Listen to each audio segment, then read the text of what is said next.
Sungguh sangat bahagia pemirsa, saya Rizka Indah bisa berkesempatan untuk mencuri sedikit waktu dari Ketua DPR RI Mbak Puan Maharani. Tentu saja di sela kesibukannya yang luar biasa.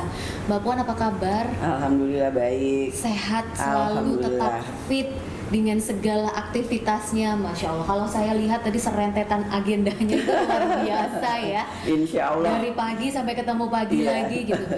Boleh di-share dong Mbak Puan, apa sih yang bikin Mbak Puan ini tetap terlihat fresh, terlihat segar, fit gitu sepanjang hari? Berusaha makan yang cukup. Makan yang cukup. Kemudian tidur yang cukup.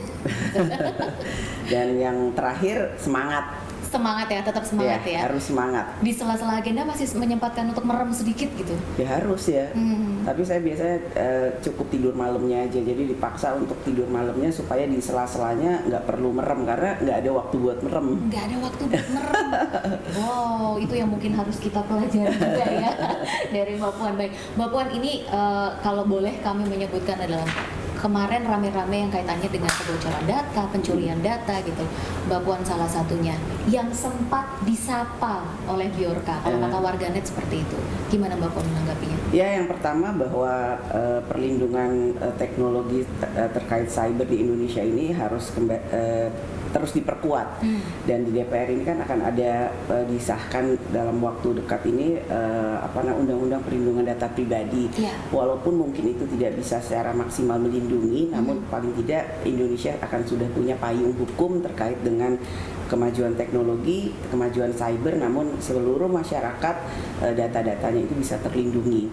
Namun juga saya mengharapkan semua kementerian lembaga yang terkait dengan perlindungan data masyarakat dan negara bisa memperkuat sistem dan SDM-nya terkait dengan perlindungan hal tersebut. Oke, artinya tinggal selangkah lagi ya sebenarnya ya. Insya Allah itu akan menjadi undang-undang. Akan menjadi undang-undang karena sebenarnya pembahasannya sudah selesai, tinggal menuju ke mekanisme yang selanjutnya. Oke, kira-kira kalau tadi Mbak Puan menyampaikan mungkin tidak akan menyelesaikan semua masalah gitu, tapi apa yang bisa diharapkan oleh warga atau masyarakat di Indonesia kaitannya dengan pembentukan undang-undang perlindungan data pribadi? Ya, dengan kita sudah mempunyai payung hukum, artinya kan sudah jelas kalau kemudian terjadi kebocoran akan dilakukan hal seperti apa. Kalau kemudian masyarakat datanya itu kemudian merasa tidak terlindungi, kemudian melaporkan, kita kemudian bisa mengantisipasi atau melakukan tindakan atau langkah-langkah yang memang sudah mempunyai payung hukumnya. Kalau sekarang kan jadi misalnya terjadi kebocoran, kita mau lapornya kemana? Cuma lapor aja tapi kemudian nggak ada follow up atau tindak lanjut.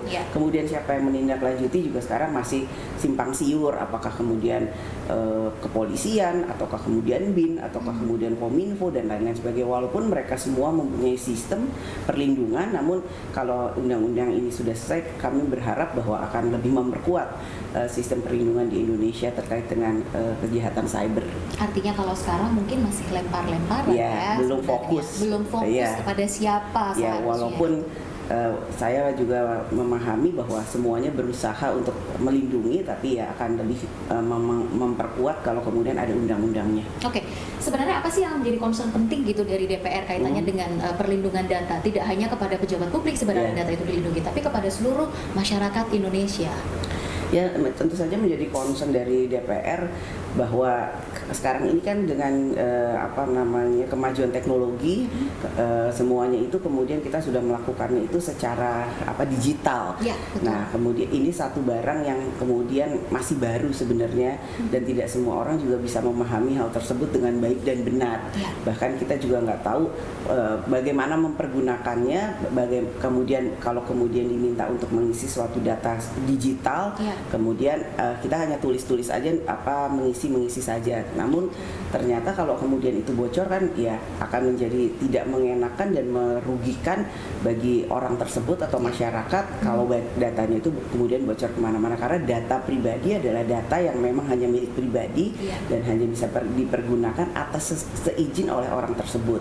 Nah, itu yang paling penting untuk kita bisa mitigasi preventif, jangan sampai kemudian kita mau mengikuti satu kemajuan era teknologi digital namun kemudian kita tidak bisa melindungi pemakainya.